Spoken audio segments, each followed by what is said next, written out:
Kami mau menyenangkan hati Tuhan dengan mendengarkan kebenaran firman-Mu. Berikan kami roh hikmat-Mu ya Tuhan, ketika kami akan mendengarkan sabda. Dalam nama Yesus kami berdoa dan bersyukur kepada Tuhan. Amin. Shalom. Bapak Ibu jemaat Tuhan, mari kita buka Alkitab kita, Markus pasalnya yang ke-11. Markus pasalnya yang ke-11, ayat pertama sampai ayatnya yang ke-11. Markus pasal 11 ayat pertama sampai ayatnya yang ke-11. Saya akan membacakan firman Tuhan bagi kita. Demikianlah kebenaran firman Tuhan. Ketika Yesus dan murid-muridnya telah dekat Yerusalem, dekat Betfage dan Betania yang terletak di Bukit Zaitun, Yesus menyuruh 2 orang muridnya dengan pesan, "Pergilah ke kampung yang ada di depanmu itu. Pada waktu kamu masuk di situ, kamu akan segera menemukan seekor keledai muda tertambat yang belum pernah ditunggangi orang. Lepaskan keledai itu dan bawa kemari. Dan jika ada orang mengatakan kepadamu, mengapa kamu lakukan itu? Jawablah, Tuhan memerlukannya. Ia akan segera mengembalikannya ke sini." Mereka pun pergi dan menemukan seekor keledai muda tertambat di depan pintu di luar, di pinggir jalan, lalu melepaskannya. Dan beberapa orang yang ada di situ berkata kepada mereka, "Apa maksudnya kamu melepaskan keledai itu?"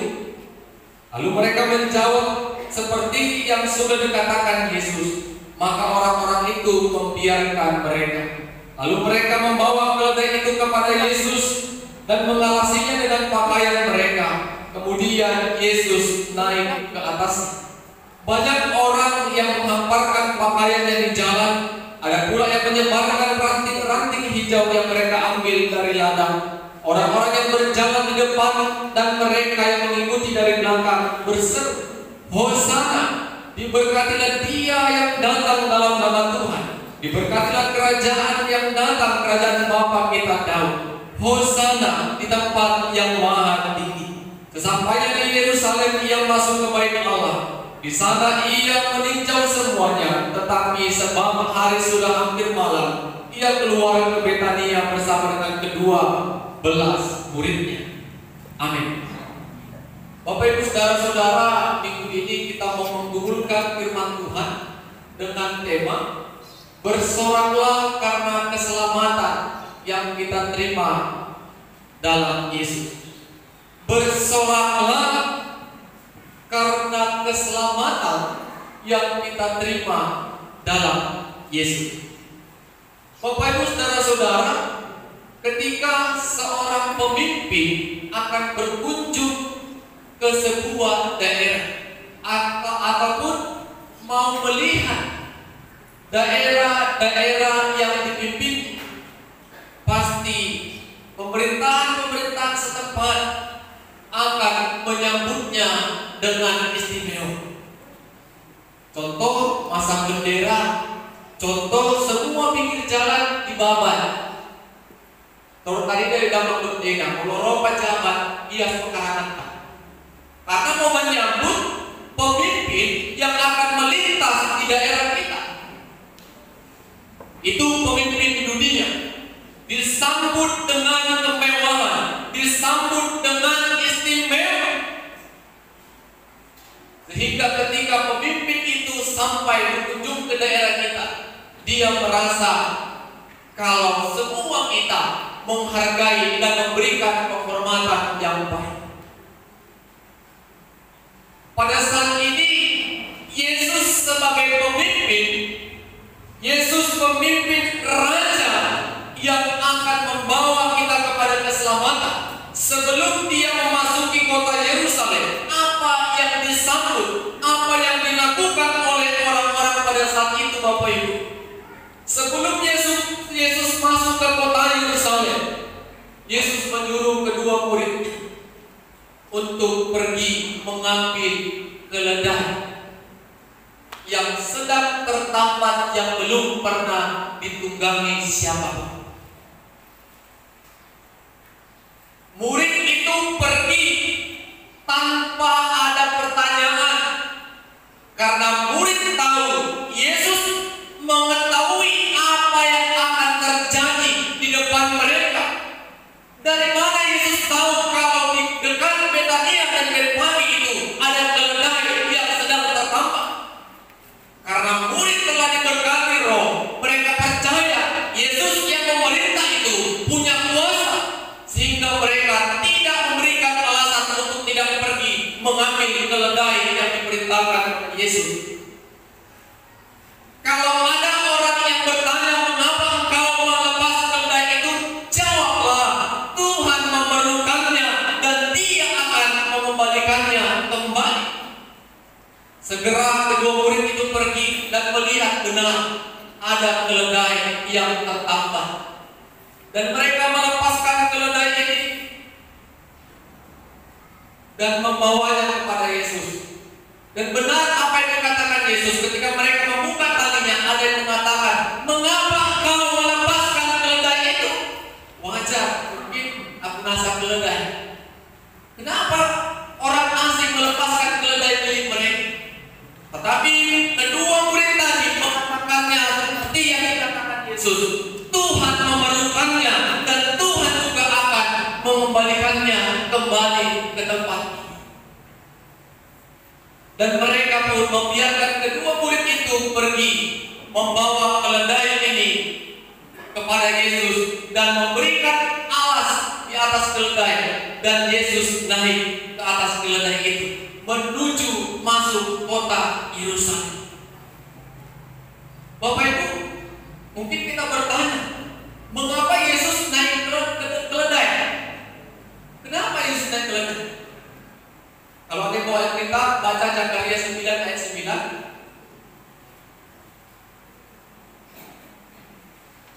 Mungkin agak susah karena jarang dibuka. Zakaria 9 ayat 9.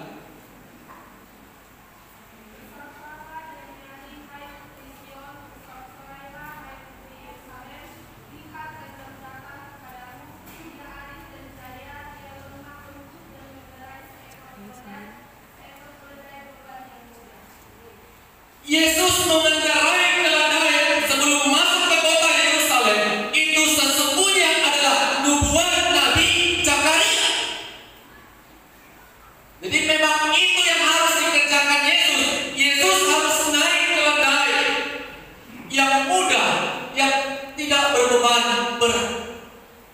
Jadi Yesus menggenapi nubuat Zakaria.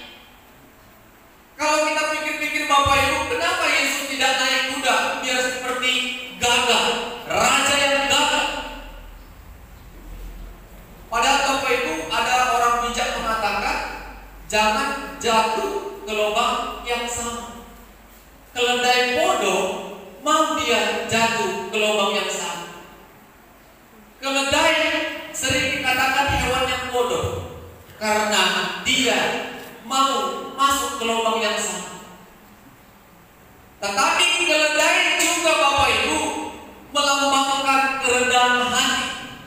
Keledai pada saat itu orang-orang Yahudi memakainya untuk mengangkat beban. Keledai pada saat itu tidak dipakai untuk berperang karena berjalannya pun lambat. Jadi Bapak Ibu, Yesus memasuki kota Yerusalem, Dia menunggangi keledai sebagai raja yang membawa beban-beban manusia, yaitu dosa. Yesus raja yang memasuki kota Yerusalem adalah Yesus raja yang memiliki kerendahan hati, bukan dengan kegagahan. Apa yang mereka lakukan Bapak Ibu? Keledai tadi dialasi baju dan mereka menaik dan mereka diiring-iringi. Yesus dan murid-muridnya diiringi orang banyak dan berseru, Hosana, Hosana. Diberkatilah Dia yang datang dalam nama Tuhan.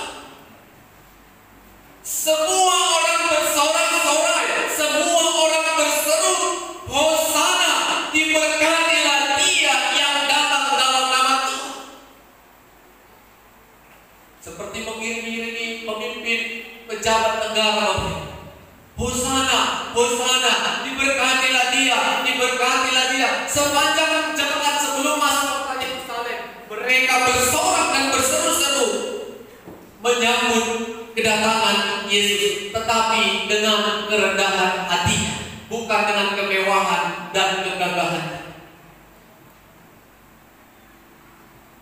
Bapak Ibu jemaat Tuhan yang kami kasih dalam Kristus Yesus, mulai hari Senin sampai Jumat kita ibadah, hari Minggu kita ibadah. Minggu ini dikatakan Minggu Palmarum, yang akan mengingatkan kita peristiwa perjalanan salib dan peristiwa kebangkitan Yesus.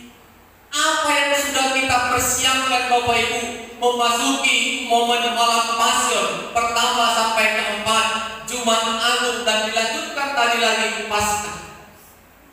Apakah kita sambut mereka, yaitu Yesus, seperti orang-orang yang menyambut dengan berseru Hosana? Atau Bapak Ibu kita berpikir, selalu pada malam Paskah, Jumat Agung sama semua ini. Apakah kita tidak bersorak-sorai? Apakah kita tidak berseru seperti orang-orang yang menyambut Yesus?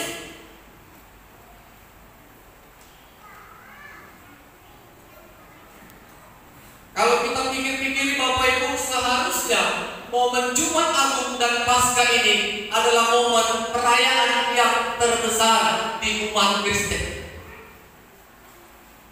Karena kalau Yesus tidak mati dan bangkit, maka sia-sialah kelahirannya.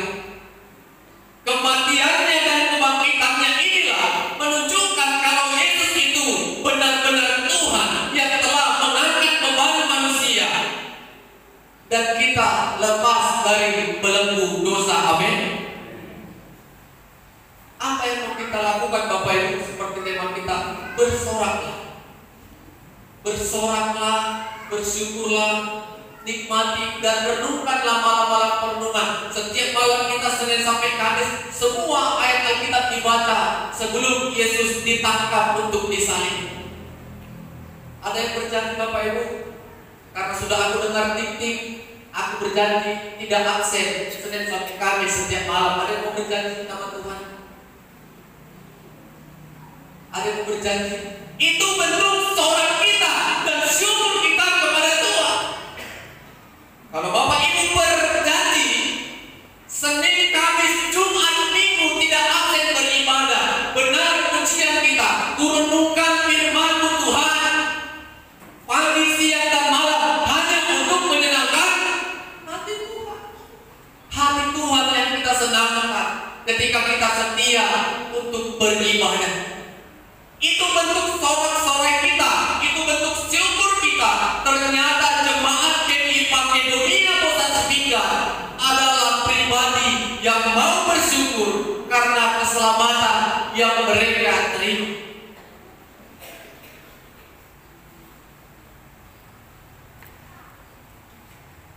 Bapak Ibu, saudara-saudara yang diberkati Tuhan, keselamatan tidak bisa kita dapatkan kecuali dalam nama Yesus. Yesuslah yang bisa melepaskan kita dari belenggu dosa. Yesuslah yang mampu melepaskan kita dari ikatan dosa. Sebanyak apapun harta Bapak ini, ketika tiba hari penghakiman, maka iman dan perbuatan kita lah yang akan kita pertanggungjawabkan. Percaya Yesus, sudah melakukan perintah Yesus, masuk ke kerajaan Allah. Atau sebaliknya, mempertahankan dan memelihara iman kepada Yesus ini butuh perjuangan. Mampukah kita melawan keinginan daging? Mampukah kita melawan keinginan daging yang membuat kita terjerumus dan masuk ke dalam dosa? Banyak Bapak Ibu keinginan, macam-macam keinginan, dan ketika kita tidak dapat menguasai diri kita dan kita memuaskan nafsu dunia kita, maka sesungguhnya dosa terus menghantui pikiran dan hidup kita.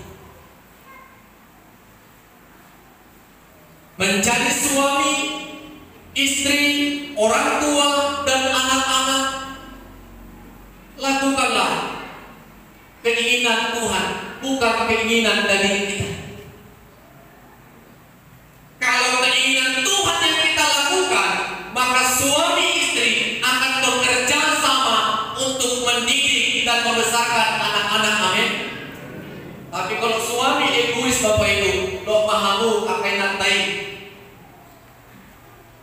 nah mendidik, dok nama mengajar, itu bisa tinggalin anak tadi. Amata lepas tak? Itu tidak boleh.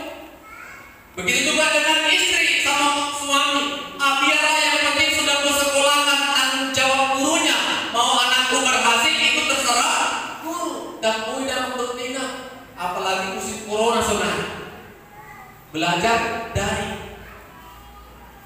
Semua orang tua mengeluh, kenapa anakku belum bisa sekolah. Padahal pesta, boy rame-rame. Ini perkumpulan orang tua ini. Ini pasti suara hati orang tua ini. Puasa. Semua ini itu pemerintahan Jokowi. Pasti semua mengeluh.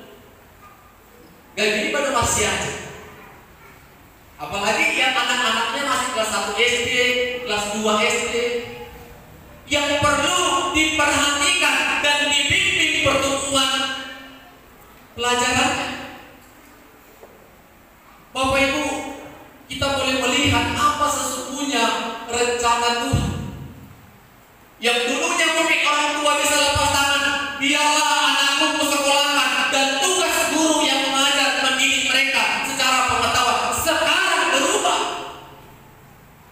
Kalau kita membiarkan Dok Messi dari ina gurunya virtual ina guru Dok Messi, kalau kita tidak pantau, anak-anak kita akan meraja lela. Kalau ada menahan kisah-kisah dari Mardim nama, menonton YouTube nama, chatting-chattingan nama, itu bisa-bisa dah. Itu harus pakai seminggu 20.000, mak habis. Yang mana lo belajar itu? Udah mau pakai uang jajan, uang handphone lagi macam. Beban orang tua bertambah. Tapi Bapak Ibu, kumpulkanlah. Sesungguhnya ini akan mengubah hidup kita untuk lebih memperhatikan anak-anak kita, untuk lebih bertanggung jawab akan pertumbuhan rohani dan jasmani anak-anak kita. Semua ini telah direncanakan dan diatur oleh Tuhan. Tuhan tahu apa yang akan terjadi di depan kita. Jadi Bapak Ibu jangan mengeluh dan bersungut-sungut karena pemerintahan mengizinkan atau memperbolehkan pesta, tetapi bergumullah apa rencana Tuhan bagi keluargamu di musim pandemi COVID-19 ini. Bergumul. Lihat, Yesus tahu di depanmu nanti ada yang damai. Ambil itu, lepaskan itu, dan kalau ada yang mengatakan mengapa engkau melepaskannya, jawab Tuhan memerlukannya dan Dia akan mengembalikannya kembali. Sesungguhnya Bapak Ibu jemaat dosa setingkat, Tuhan tahu apa yang akan terjadi beberapa hari, minggu, bulan, dan tahun ke tahun di depan kita. Yang harus kita kerjakan dan lakukan hanya taat, bersyukur-syukur. Nah baru Tuhan, nah baru guru. Lihat berita ketaatannya melakukan segala rencana Allah yang besar. Bisa saja murid-murid tadi mengeluh, Tuhan nanti kami disebut panahko, gak kena dari kita itu Tuhan. Tapi lihatlah ketaatan. Mereka percaya kuasa Yesus bekerja, kuasa Yesus tahu apa yang akan terjadi jauh di depan mereka. Bukankah kita harus seperti itu Bapak Ibu? Kita harus tahu apa rencana Tuhan buat bangsa, negeri, dan daerah kita ini, terlebih untuk anak-anak kita. Kalau masa depan anak-anak kita Bapak Ibu jangan takut, Tuhan sudah pikirkan itu. Yang penting bekerja dan berdoa. Tuhan telah sediakan. Itu yang harus kita kerjakan. Jangan mengeluh, jangan menggerutu, tetap bersyukur karena keselamatan yang diberikan Tuhan kepada kita. Kalau hidup Bapak Ibu terus mengeluh sambil bekerja, yang dikerjakan tetap tidak akan jalan. Sarupai dengan mungkin kalau kita waktu balian pada Juma, jol karbadai jol hasil pas itu sako mah, dan timbangan kurang mah, harga sawit turun mah. Coba suami istri kompak mau pergi ke ladang, semua akan diberkati. Tuhan tahu apa yang menjadi kebutuhan Bapak Ibu. Kebutuhan Inang Muria, Inang Tari, Om Bebi, semua Tuhan tahu. Jadi kebutuhanku belum tentu kebutuhan Amang Bulo. Kebutuhanku belum tentu kebutuhan Inang Tika, belum tentu Bapak Ibu. Karena aku tidak butuh, maka Tuhan tidak sedia. Jadi tidak boleh cemburu karena berkat yang diterima orang lain kepada kita. Tidak boleh cemburu. Karena dia berhasil, anak-anaknya berhasil, kita kembali menyalahkan Tuhan. Yang salah terus Tuhan. Terus kita menyalahkan Tuhan. Tuhan kok seperti ini? Tuhan mengapa seperti ini? Terus kita menyalahkan Tuhan. Stop Bapak Ibu, salahkan Tuhan. Berhentilah. Bersoraklah. Bersyukurlah. Sambutlah Raja Damai. Yesus yang telah membawa beban berat kita. Dosa itu sesungguhnya adalah beban yang sangat berat, yang tidak bisa kita lepaskan. Tetapi karena anugerah Allah menyelamatkan kita melalui Yesus Kristus. Jadi mari Bapak Ibu lihat, Tuhan punya rencana yang baik, bahkan terbaik bagi keluarga kita masing-masing. Itu kita imani. Karena Tuhan lebih tahu apa yang akan terjadi. Baik menurut kita, belum tentu baik menurut Tuhan. Tetapi menurut Tuhan baik, pasti sudah baik menurut kita. Jangan putus asa ketika anak-anak tidak sesuai dengan rencana kita, ketika menantu atau mertua tidak sesuai dengan keinginan kita. Jangan putus asa. Jangan laporkan bebanmu ke media sosial. Lagi galau, laporkanlah sama Bapak Ibu. Sekarang menanya orang galau atau tidak, tak perlu duduk, lihat aja status Facebooknya. Lagi berfoto bersasat di mana, oh berarti lagi happy. Oh lagi merenung di mana, oh berarti lagi tangis. Tak perlu kita duduk orang pintar, boleh merasakan kesenangan. Tak perlu Bapak Ibu. Lihatlah statusnya. 5 menit sekali story, ya kan? Status cerita, status WA, status Facebook, lihat aja happy. Tapi kalau boleh happy itu yang disampaikan sehingga orang terberkati lewat kebahagiaan. Jangan kegalauan kita membuat orang batu satu. Ini ada orang yang tadi. Orang buat status semua menaksir. Satu status Bapak Ibu, berapa juta yang menaksirkan satu status ini? Berbelia-beli statusnya Duta Pada. Ada kita berangkat di Papua, ada lagi Giono Duta Pada. Yakin nggak Bapak Ibu? Tes. Bahaya. Kalau ada pertumbuhan Bapak Ibu, kalau ada persoalan Bapak Ibu, jangan keluhkan di media. Sampaikanlah kepada Tuhan. Saya lebih setuju kebahagiaan yang disebarkan di media. Biar melalui kebahagiaan kita orang banyak jangan galau Bapak Ibu. Acik rohani bertetangga, cek status. Marah utang kantor pakai, asal status oh. Kan galau kita Bapak Ibu. Galau. Marah upload foto, marah kredit, handphone asal keren. Kalau Bapak banget tertutup karena handphone yang canggih. Hanya status biar lihat orang keren, gagal, bukan karena hubungan kita dengan Tuhan yang paling intim.